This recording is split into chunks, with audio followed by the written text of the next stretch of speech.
क्या था आइंस्टीन प्रकाश विद्युत समीकरण? अगर कोई हमसे कहे कि आइंस्टीन प्रकाश विद्युत समीकरण क्या था यार, आइंस्टीन प्रकाश विद्युत समीकरण, कुछ नहीं कहा। उन्होंने कहा कि आपतित जो ऊर्जा होती है वो कार्यफलन प्लस गतिज ऊर्जा के योग के बराबर होती है।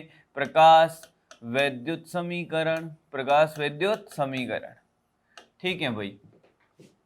यानी कि आप लोग ये कहना चाहते हो कि क्या सर? मैंने कहा ये था आपतित ऊर्जा सर HF बराबर HF नॉट प्लस के, हाँ सर, मैक्स, या HC बाई लेमड़ा बराबर HC by lambda not plus के मैक्स। अरे हाँ कि ना? हाँ सर। ये दो ही बातें कहना चाहते हो? नहीं सर, और भी बातें हैं, आप मान रखते जाओ, बहुत सारे रूप बन जाएंगे सर। हाफ mv स्क्वायर रख दो, जो भी रखना चाहो, मतलब आप पक्का ना? हाँ सर।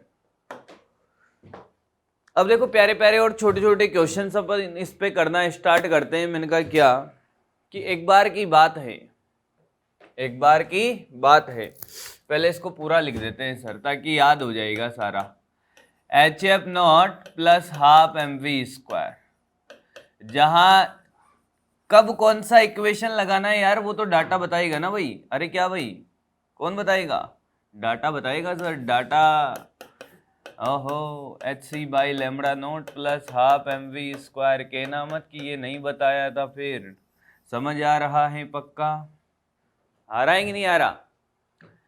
अब क्या ये भी याद होना चाहिए, 12400 अपॉन लेमड़ा एंगस्ट्रम में equal to 12400 upon lambda nought angstrom में प्लस काइनेटिक एनर्जी। ओहो, इतनी सारी बातें अगर याद हैं तो सर न्यूमेरिकल कहाँ से आएगा? मैंने कहा न्यूमेरिकल इन्हीं फॉर्मूलों से आता है, न्यूमेरिकल आता ही यहीं से। अच्छा सर, क्या बात कर दी? मैंने कहा हाँ, आओ धीरे धीरे अपन न्यूमेरिकल की तरफ बढ़ते हैं। छोटे छोटे न्यूमेरिकल में आपको कराना स्टार्ट करता हूं। क्या कि अगर हमसे कोई कहे कि ये समीकरण है, हाँ, उन्होंने एक एग्जाम्पल सेट किया। क्या सेट किया? एक एग्जाम्पल, एक उदाहरण सेट किया उन्होंने। और उदाहरण में उन्होंने क्या कहा कि हमारे पास एक धातु है, हाँ, उसका कार्यफलन 2 इलेक्ट्रॉन वोल्ट है भाई। ओहो, कितना है? 2 इलेक्ट्रॉन वोल्ट तो कार्यफलन ही है उसका। अच्छा सर, मैंने कहा हाँ।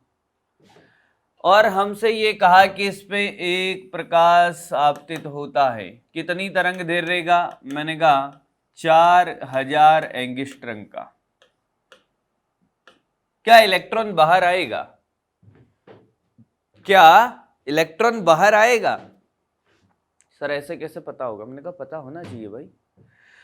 आपतित ऊर्जा बताओ भाई, आपतित ऊर्जा, आपतित ऊर्जा कैसे निकाले सर? मैंने कहा आपको निकालना सिखाया था शॉर्टकट। क्या? 12400 अपॉन 4000, ये गया सर 3.1 इलेक्ट्रॉन वोल्ट। आपतित ऊर्जा सर 3 इलेक्ट्रॉन वोल्ट है, कार्यफलन तो 2 इलेक्ट्रॉन वोल्ट ही है सर। हाँ सर, इलेक्ट्रॉन तो बाहर आएगा सर, इलेक्ट्रॉन तो बाहर आएगा। अब अगर इलेक्ट्रॉन बाहर आया,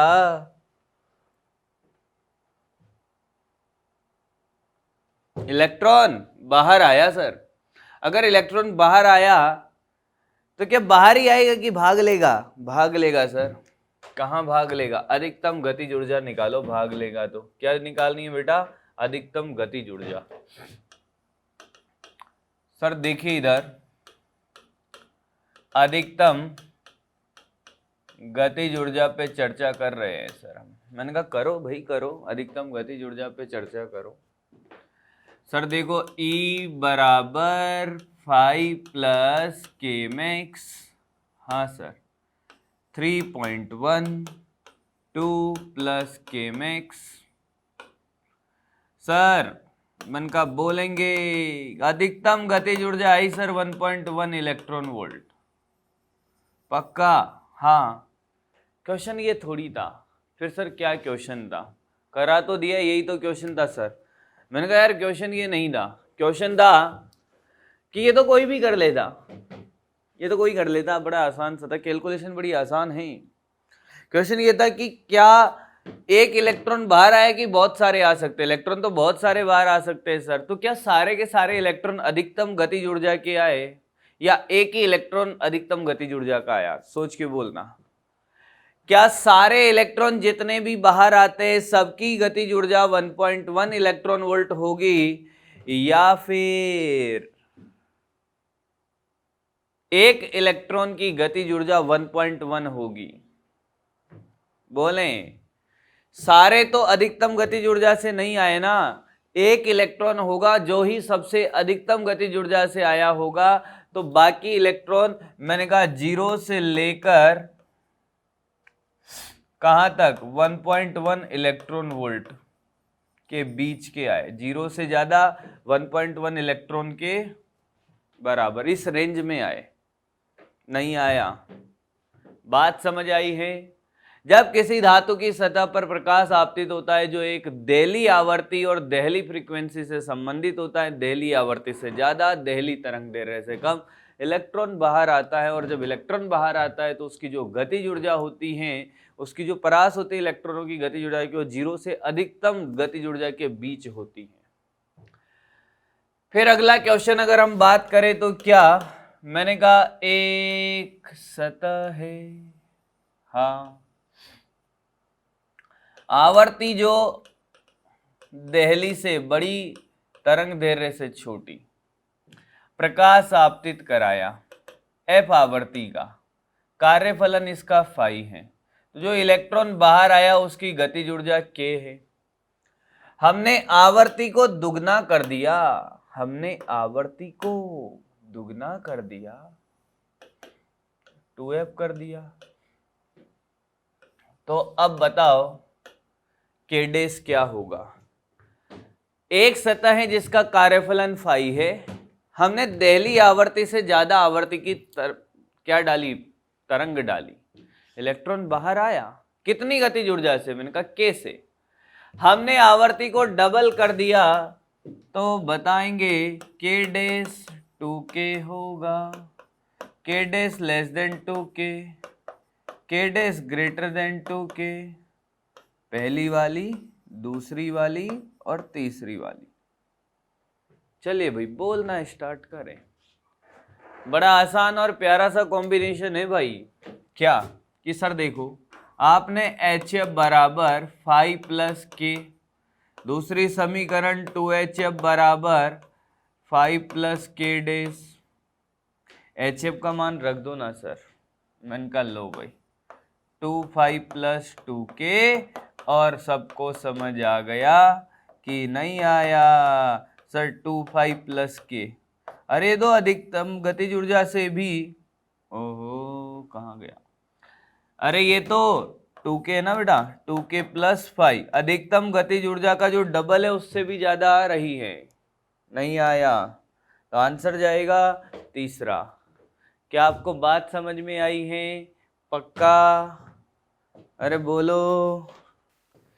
हाँ भाई हो गया है पक्का, बड़े आगे। चलिए भाई अब बात करेंगे किसकी कि यार हमने क्या सीखा? हमने प्रकाश विद्युत समीकरण सीख ली है सर। अब क्या करें सर? मैंने कहा अब और आगे बढ़ते हैं भाई। प्रकाश विद्युत समीकरण में एक प्रयोग किया गया था, हेलार्ड और लेनार्ड एक्सपेरिमेंट जिसको बोलते हैं बेटा, उसी की चर्चा करते हैं। उनने क्या देखा देखिए, सुने ध्यान से।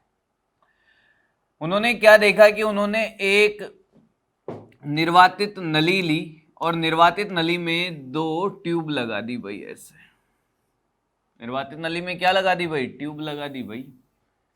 क्या लगा दी? ट्यूब लगा दी।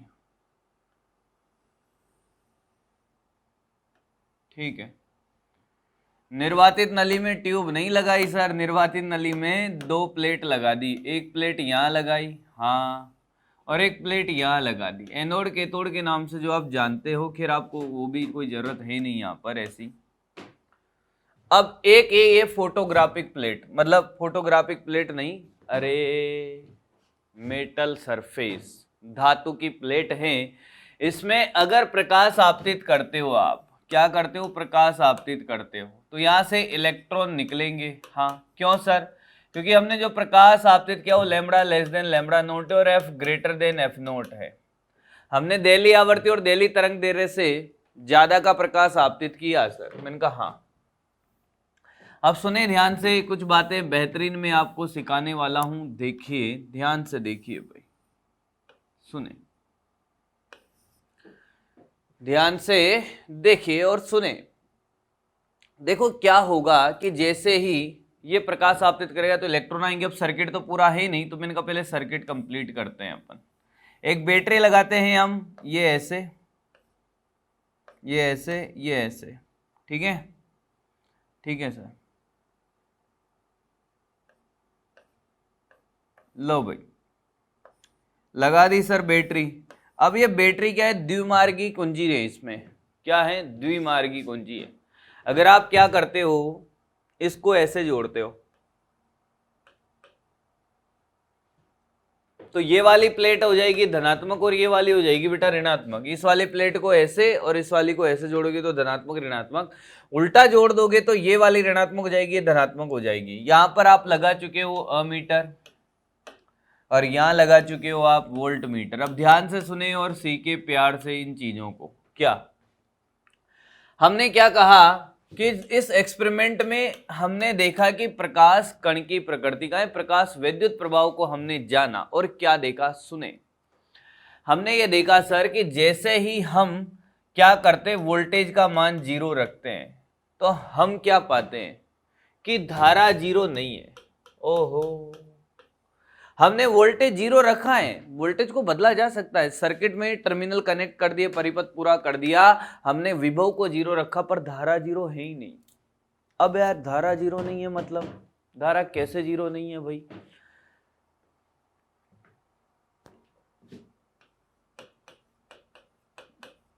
धारा कैसे 0 नहीं है सर? मैंने कहा यहां से बहुत सारे इलेक्ट्रॉन ऐसे लाइन से निकल रहे हैं, पर सारे इलेक्ट्रॉन अधिकतम गतिज ऊर्जा से थोड़ी निकले हैं। एक इलेक्ट्रॉन होगा जो सबसे ज्यादा गतिज ऊर्जा से निकला, फिर कम, फिर कम, फिर कम, फिर कम। तो जो सबसे ज्यादा गतिज ऊर्जा से इलेक्ट्रॉन निकल रहा था वो इस वाली प्लेट तक पहुंच रहा था, परिपथ पूरा हुआ, धारा 0 नहीं थी, मतलब धारा वही। हमने क्या किया, वोल्टेज बढ़ाया। वोल्टेज बढ़ाने से क्या हुआ, इस वोल्टेज ने, इस धनात्मक प्लेट ने इलेक्ट्रॉन को खींचा, कार्य किया उन पर। तो पहले मान लो कि एक इलेक्ट्रॉन पहुंच रहा था, अब 2 पहुंचने लगे, फिर 3, फिर 4, फिर 5, ऐसे करते करते जितने इलेक्ट्रॉन निकले उतने पहुंचने लगे, तो मतलब धारा का मान बढ़ा। और एक टाइम ऐसा आया जब धारा का मान बढ़कर क्या हो गया, नियत हो गया, क्योंकि जितने भी इलेक्ट्रॉन निकल रहे थे सारे के सारे पार्टिसिपेट कर गए किसमें, धारा के अंदर, तो नियत हो गया। तो आपने जो ग्राफ देखा होगा किसके बीच में, प्रकाश विद्युत धारा और विभव के बीच में, वो ग्राफ ऐसा नजर आया होगा कि वोल्टेज 0 करने पे धारा 0 नहीं थी, फिर धारा बड़ी बड़ी और फिर नियत हो गई। हाँ, अब हमने क्या कहा कि अब हम उल्टा करते हैं काम। क्या, हमने इस वाली प्लेट को ऋणावेशित कर दिया और इसको धनावेशित कर दिया, ये उल्टे जोड़ दिए सर्किट भाई। इसमें ध्यान से सीखते चले, देखते चले भाई, ऐसे कर दिया सर, ये ऐसे। हाँ, अब क्या होगा कि वोल्टेज 0 लाने पे धारा तो 0 नहीं होगी, क्योंकि जो अधिकतम गतिज ऊर्जा वाला इलेक्ट्रॉन होगा वो यहां पहुंच रहा होगा। पर जैसे जैसे हम ऋणात्मक वोल्टेज को बढ़ाएंगे वैसे वैसे इस वाली प्लेट पर पहुंचने वाले इलेक्ट्रॉनों की संख्या घटेगी, और इलेक्ट्रॉनों की संख्या घटेगी ना बेटा, तो क्या होगा सर, धारा का मान कम होगा, धारा घटेगी।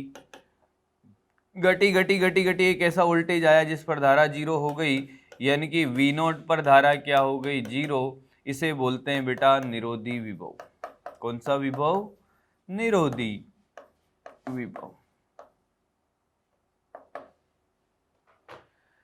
ऋणात्मक विभव का वह मान जिस पे धारा 0 हो जाती क्या कहलाता है, निरोधी विभव। अब इसमें एक बड़ी बेहतरीन कहानी मैं आपको सिखाने वाला हूं कि क्या सर, मैंने कहा देखे,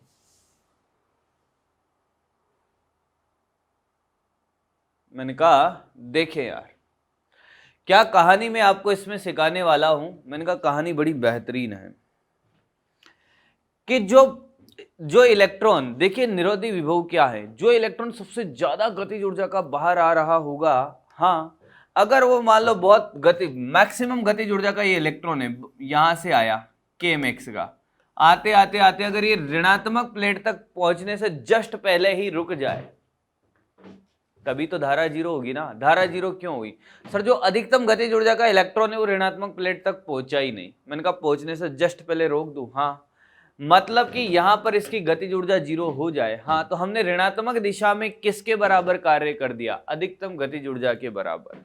नहीं आया। अगर ये यहां से यहां तक आने पर रुक जाता है तो हमने ऋणात्मक दिशा में किसके बराबर कार्य कर दिया? अधिकतम गतिज ऊर्जा के बराबर। यानी कि सर अधिकतम गतिज ऊर्जा का सूत्र आ गया हमारे पास। कितने वोल्टेज पे आया था वो? वी नोट पर। तो ईवी नोट क्या होता है? EV note. तो हमारा नया फॉर्मूला बन गया सर एच एफ बराबर एच एफ नोट प्लस का ईवी नोट। हाँ, यहां से भी बहुत सारे क्वेश्चंस पूछे जाते हैं। वी नोट बराबर बेटा क्या? मैंने कहा H by E F minus H by E F note. Graph ही पूछ लेता है। इस ग्राफ का ढाल क्या देता है? वी नोट और आवर्ती के बीच के ग्राफ का ढाल। तो वी नोट और आवर्ती के बीच का ग्राफ तो सीधी रेखा, और ढाल हो जाएगा बेटा एच बाई ई, और ये हो जाएगा H by E into F nought. एक और बनेगा एच सी बाई लेमड़ा बराबर H C by lambda nought plus E V nought. Same graph आप बना सकते हो चाहो तो। वी नोट और 1 बाई लेमड़ा के बीच में जरूरत है नहीं।